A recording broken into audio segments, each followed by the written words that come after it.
Yang suka dengan surabi wajib cobain nih, enak banget. Jadi ini namanya kedai Surabi Bandung.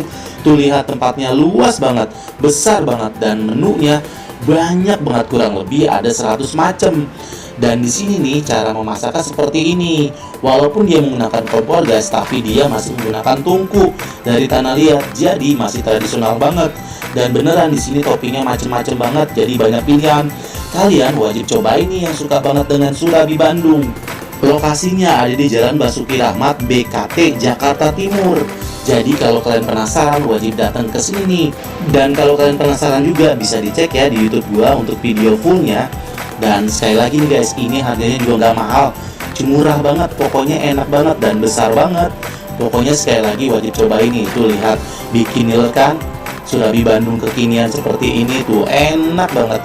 Yuk guys, cobain makan enak Surabi di sini, kedai Surabi Bandung.